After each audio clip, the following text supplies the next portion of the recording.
જય સ્વામિનારાયણ વિદ્યાર્થી મિત્રો, ધોરણ 10 વિષય સામાજિક વિજ્ઞાનની અંદર આપણે આગળના પીરિયડની અંદર પાઠ 11 છે ભારતનું જળ સંસાધન, એને 3 વિભાગની અંદર આપણે પૂર્ણ છે કર્યો છે.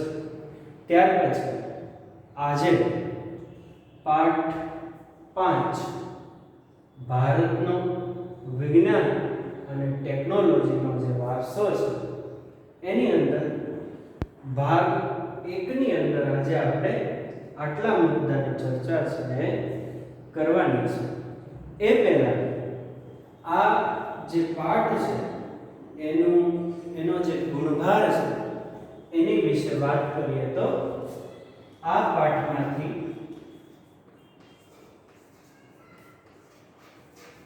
માત્ર વિભાગ ડી ની અંદર સવિસ્તાર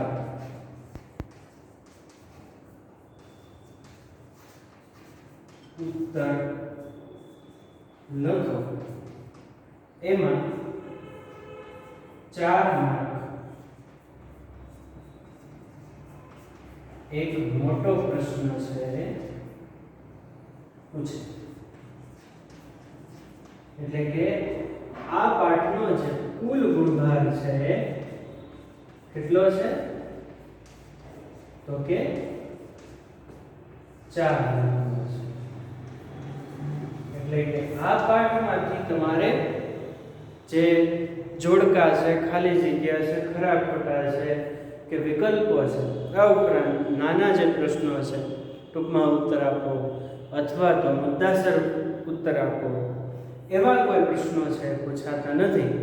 માત્ર ને માત્ર વિભાગ ડી ની અંદર એક 4 માર્કનો સવિસ્તાર ઉત્તર આપો એવો પ્રશ્ન છે 4 માર્કની અંદર પૂછાય છે. તો અહીંયા છે એ ખાસ આ પાઠ છે એ ખૂબ જ નાનો છે અને આપણને પરીક્ષાની જે બ્લુપ્રિન્ટ છે એનાથી વાકેફ હોઈએ તો ખોટી જગ્યાએ મહેનત ન થાય અને માત્ર ને માત્ર આ પાઠમાંથી મોટા જ સવાલ જવાબો છે અને પાકા કરવાના રહે. તો આ એનો કુલ ગુણભાર છે અને ક્યાં પૂછાય છે એની વાત થઈ.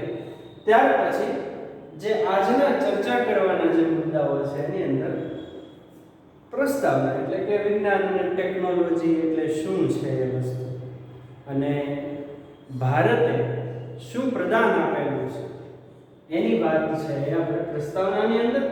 આ ઉપરાંત પ્રાચીન ભારતનો જે વિજ્ઞાનના ક્ષેત્રની અંદર વારસો છે એની અંદર ગણિત વિદ્યા, રસાયણ વિદ્યા, શલ્ય ચિકિત્સા, ભૌતિક વિજ્ઞાન, આવા જે બધા વિજ્ઞાનના જે વિષયો છે એની અંદર ભારતે શું પ્રદાન છે આપ્યું છે અથવા તો ભારત છે એનું સ્થાન ક્યાં છે પ્રાચીન ભારતના સંદર્ભની અંદર, એની ચર્ચા છે આની અંદર આપણે કરવાની છે. અને ત્યાર પછી જે મુખ્ય વિજ્ઞાન અને ટેકનોલોજીની જે વિદ્યાઓ છે, ધાતુ વિદ્યા છે, રસાયણ વિદ્યા છે, એવી જે બધી વિદ્યાઓ છે એની અંદર ભારતે વિશ્વને શું પ્રદાન આપ્યું છે એની ચર્ચા છે એ આજે આ 2 વિદ્યાઓમાં આપણે કરવાની છે. એમાં ધાતુ વિદ્યા અને રસાયણ વિદ્યાની વાત છે આપણે આજના ભાગ 1 ની અંદર આપણે કરશું.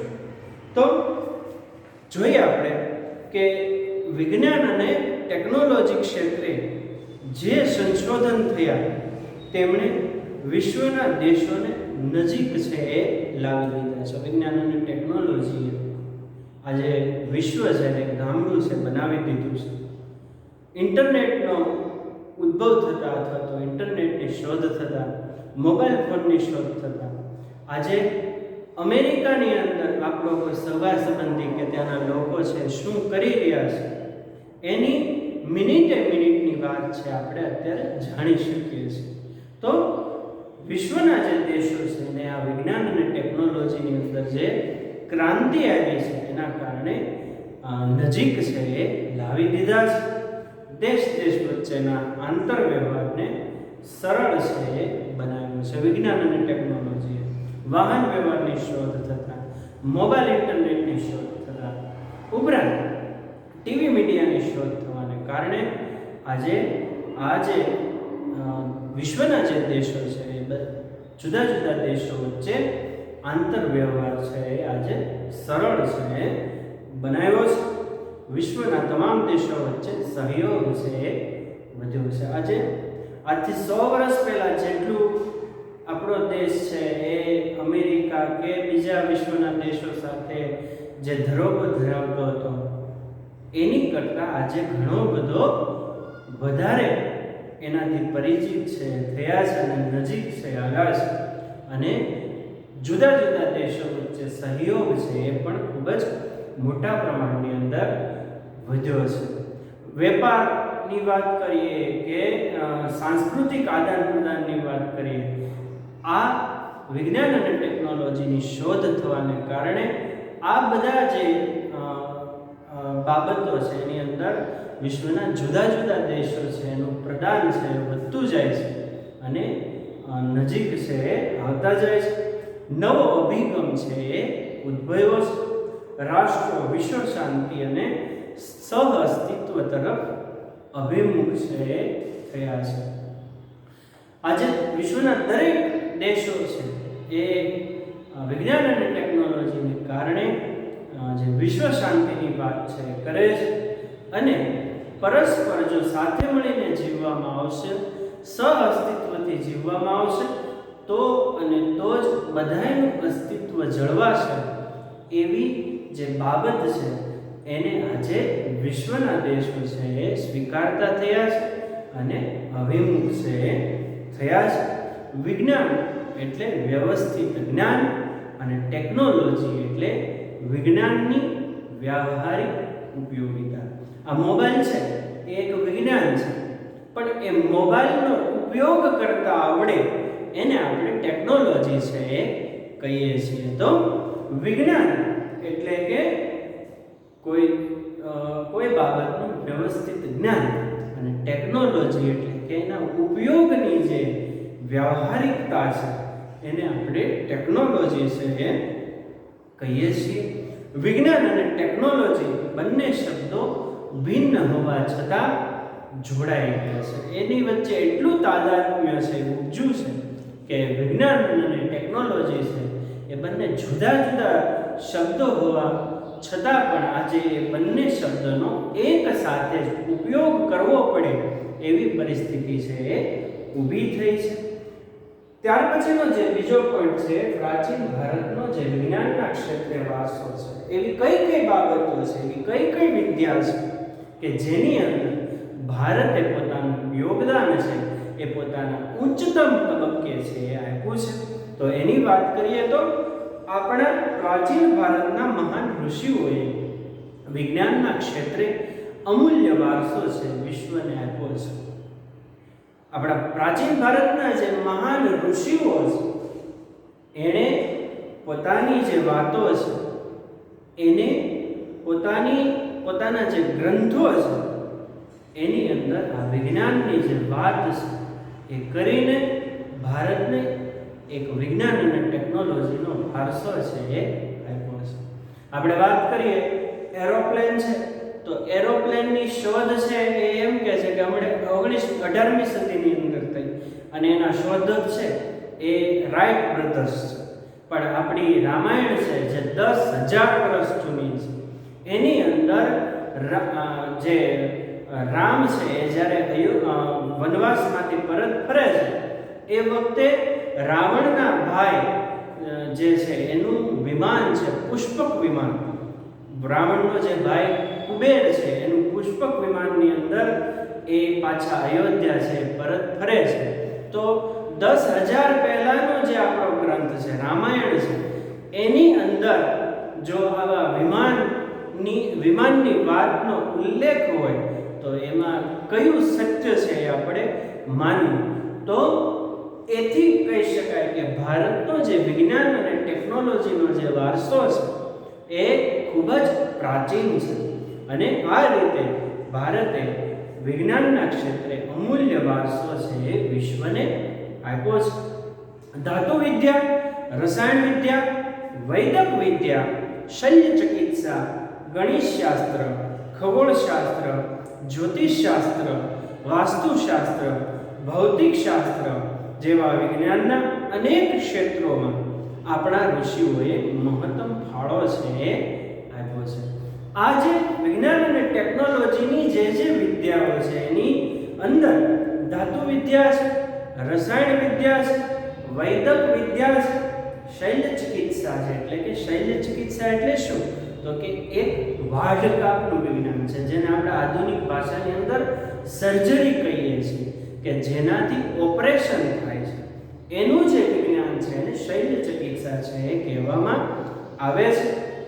ખગોળશાસ્ત્ર, ગણિતશાસ્ત્ર, જ્યોતિષશાસ્ત્ર, વાસ્તુશાસ્ત્ર, ભૌતિકશાસ્ત્ર જેવા વિજ્ઞાનના અનેક ક્ષેત્રોની અંદર આપણા ઋષિ મુનિઓએ મહત્તમ યોગદાન છે આપ્યું છે, જે આપણા માટે ગૌરવની વાત છે.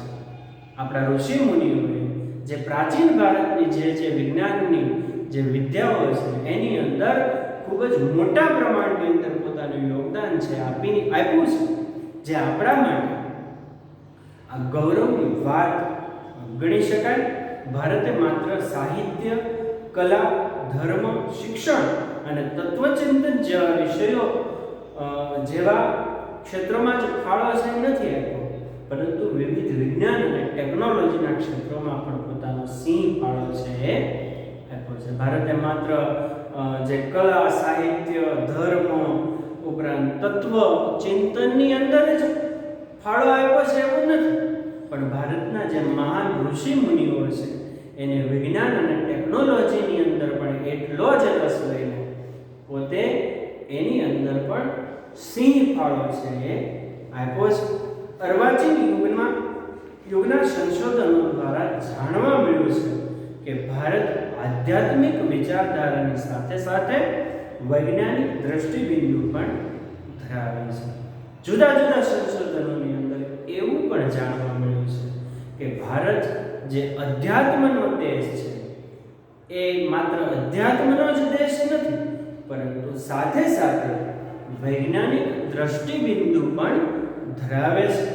મોટા ભાગની જે વૈજ્ઞાનિક અને ટેકનિકલ શોધોમાં એક યા બીજી રીતે પ્રાચીન ભારતના વિજ્ઞાનનું તત્વ છે એ સમાયેલું છે. એક અથવા બીજી કોઈ પણ વિજ્ઞાનની જે શોધો છે એની સાથે એક યા બીજી રીતે ભારતનું જે વિજ્ઞાનનું તત્વ છે એ સમાયેલું છે.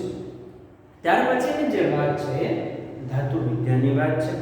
પ્રાચીન કાળથી જ ભારતના લોકો ધાતુ વિદ્યાનો પોતાના વ્યવહારિક જીવનની અંદર ઉપયોગ છે કરે છે. આપણે આગળ જોયું કે આ ધાતુ જે છે ધાતુના વાસણોની નો ઉપયોગ છે એ હડપ્પા અને મોહેંજો-દડોની સંસ્કૃતિના લોકો પણ એનો ઉપયોગ કરતા હતા. આપણે જાણીએ છીએ કે હડપ્પા અને મોહેંજો-દડોની જે સંસ્કૃતિ છે એ લગભગ 2500 વર્ષ જૂની સંસ્કૃતિ હોવાનું માલુમ પડે છે, જેથી કહી શકાય કે પ્રાચીન કાળની અંદર પણ ભારતના લોકો છે એ ધાતુ વિદ્યાથી વાકેફ હશે.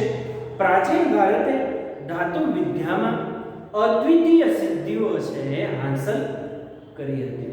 અદ્વિતીય સિદ્ધિઓ છે અને ધાતુ વિદ્યાના ક્ષેત્રની અંદર ભારતના લોકોએ સ્થાપિત છે એ કરી હતી.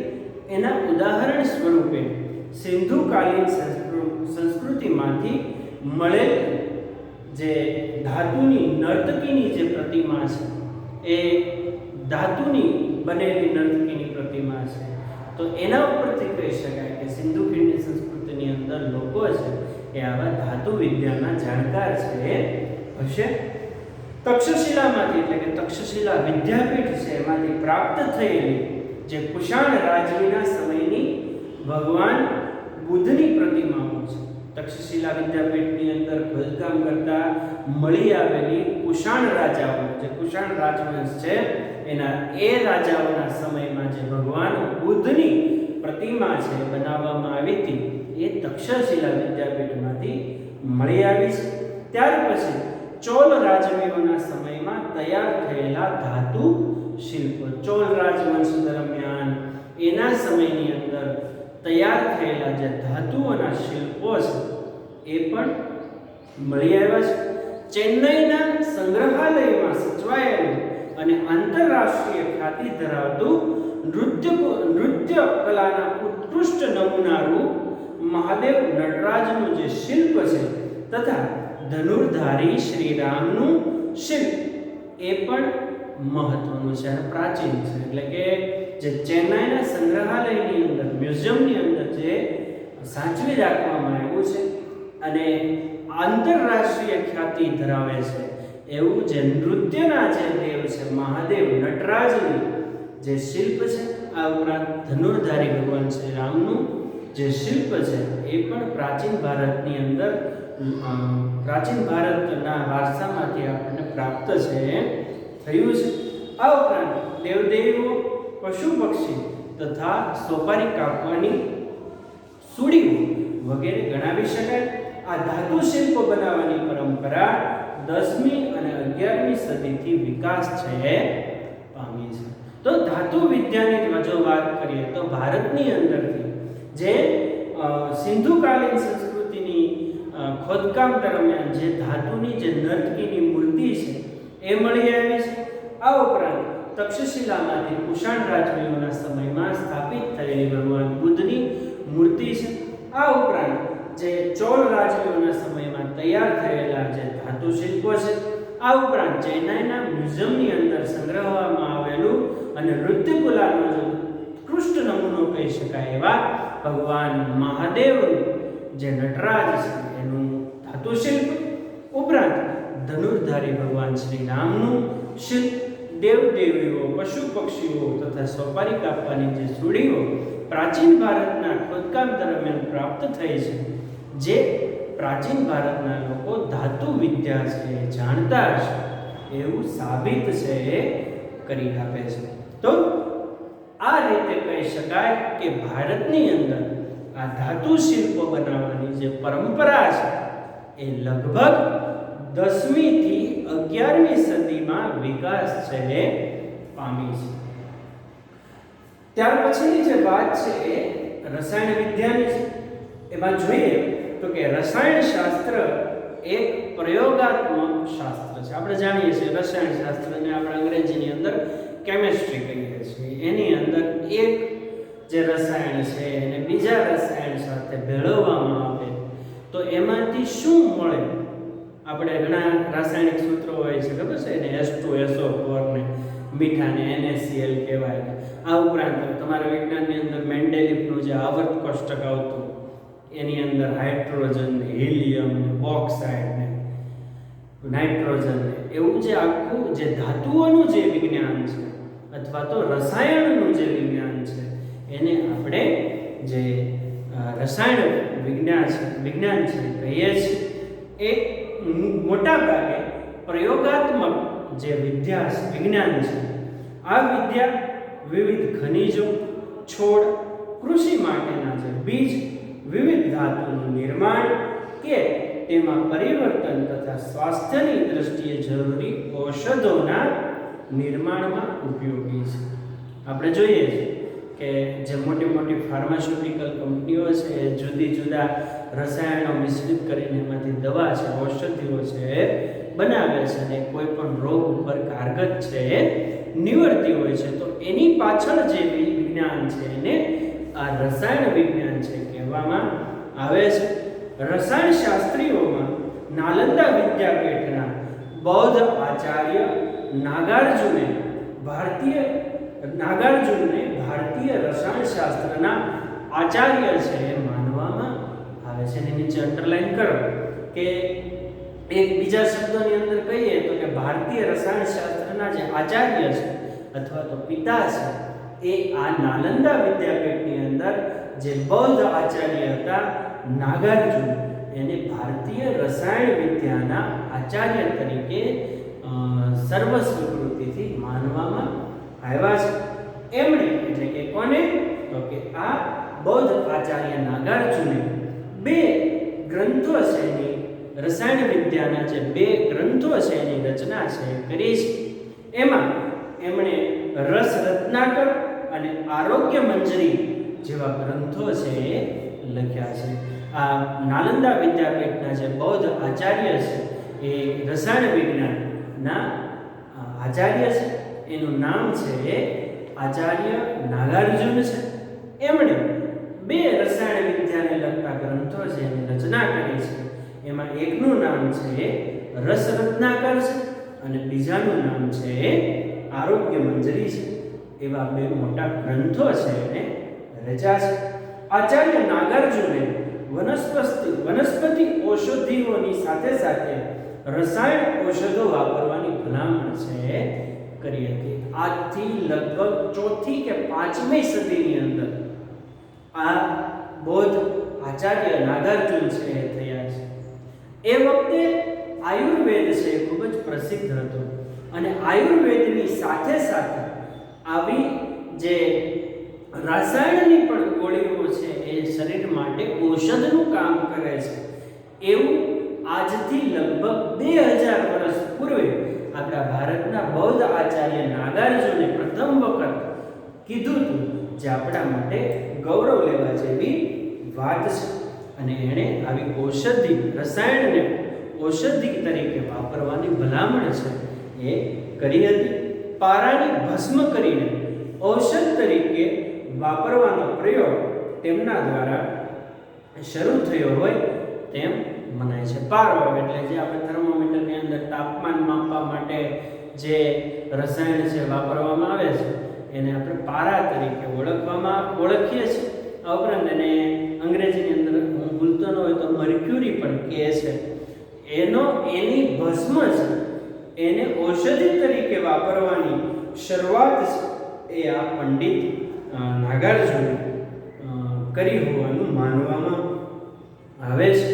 નાલંદા વિદ્યાપીઠમાં રસાયણ વિદ્યાના અભ્યાસ અને સંશોધન માટે પોતાની અલગ રસાયણ શાળા અને ભઠ્ઠીઓ છે હતી. આ નાલંદા વિદ્યાપીઠની અંદર આ રસાયણ શાસ્ત્રનો અભ્યાસ કરવા માટે એક અલાયદું એની રસાયણ શાળા હતી, જેને આપણે લેબોરેટરી કહીએ છીએ, પ્રયોગશાળા છે કહીએ છીએ. એવી નાલંદા વિદ્યાપીઠની અંદર અલાયદી વ્યવસ્થા છે એ હતી. આ ઉપરાંત ભઠ્ઠીઓ, આ રસાયણોને એને જુદા જુદા એના ઉપયોગમાં લેવા માટેની જે ભઠ્ઠીઓ હોય છે એ પણ નાલંદા વિદ્યાપીઠની અંદર હતી.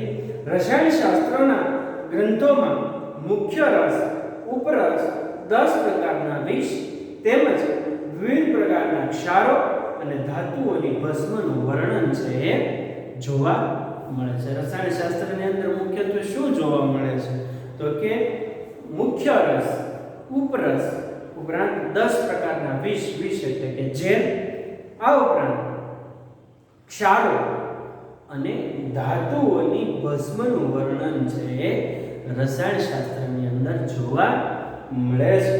રસાયણ વિદ્યાની ઉત્કૃષ્ટતા તો ધાતુમાંથી બનાવેલી ભગવાન બુદ્ધની મૂર્તિઓમાં દ્રશ્યમાન છે એ થાય છે. રસાયણ વિદ્યાની ઉત્કૃષ્ટતા છે કે પ્રાચીન ભારતનું રસાયણ વિજ્ઞાન છે કેટલું આગળ પડતું હશે એની સાચી માહિતી છે એ સમયની અંદર પ્રાચીન ભારતની અંદર નિર્માણ પામેલી જે ભગવાન બુદ્ધની જે પ્રતિમાઓ છે એને જોવાથી આપણને ખ્યાલ આવે છે. શું ખ્યાલ આવે છે તો કે 7.5 ફૂટ ઊંચી અને 1 ટન વજન ધરાવતી તામ્ર મૂર્તિ જે ભગવાન બુદ્ધની છે એ સુલતાનગંજ બિહારમાંથી મળી આવેલી તથા 18 ફૂટ ઊંચી ભગવાન બુદ્ધની મૂર્તિ નાલંદામાંથી જે મળી આવી છે એ મૂર્તિની અંદર રસાયણ વિજ્ઞાનનો ઉત્કૃષ્ટતા એમાં જોવા છે મળે છે. આ ઉપરાંત 7 ટન વજન ધરાવતો અને 24 ફૂટ ઊંચો સમ્રાટ ચંદ્રગુપ્ત બીજાએ વિક્રમાદિત્ય તરીકે આપણે જેને ઓળખીએ છીએ, ગુપ્ત સામ્રાજ્યનો જે રાજા છે અને આપણે જેને વિક્રમ બેતાલ સાથે જોડીએ છીએ એ ચંદ્રગુપ્ત બીજો, જેને આપણે વિક્રમાદિત્ય તરીકે પણ ઓળખીએ છીએ, એના સમયની અંદર 24 ફૂટ ઊંચો સમ્રાટ ચંદ્રગુપ્ત બીજાએ દિલ્હીની અંદર જે નિર્માણ કરાવેલું વિજય સ્તંભ છે એને હજી સુધી વરસાદ, ટાઢ કે તડકામાં પણ આટલા વર્ષો સુધી રહ્યા પછી પણ એને કાંટ છે લાગ્યો નથી. આ ભારતની રસાયણ વિજ્ઞાનના ઉત્તમ નમૂના છે. તો બિહારના સુલતાનગંજમાંથી પ્રાપ્ત થયેલી ભગવાન બુદ્ધની મૂર્તિ, આ ઉપરાંત નાલંદામાંથી મળી આવેલી ભગવાન બુદ્ધની મૂર્તિ, આ ઉપરાંત જે દિલ્હીની અંદર 24 ફૂટ ઊંચો અને 7 ટન વજન ધરાવતો અને ગુપ્ત રાજા ચંદ્રગુપ્ત બીજા જેને વિક્રમાદિત્ય તરીકે ઓળખે છે એના દ્વારા નિર્મિત જે સ્તંભ છે એને હજી આટલા વર્ષો થયા છતાં પણ હજી કાંટ છે લાગ્યો નથી. એની પાછળ જે પ્રાચીન ભારતની રસાયણ વિદ્યા છે એ કેટલી કારગત અને ઉત્કૃષ્ટ હશે એના ઉપરથી આપણે અંદાજ છે એ લગાવી શકીએ છીએ. તો આજના ભાગની અંદર આપણે આટલું છે રાખીએ છીએ. ફરી મળશું, ત્યાં સુધી દરેકને જય સ્વામિનારાયણ.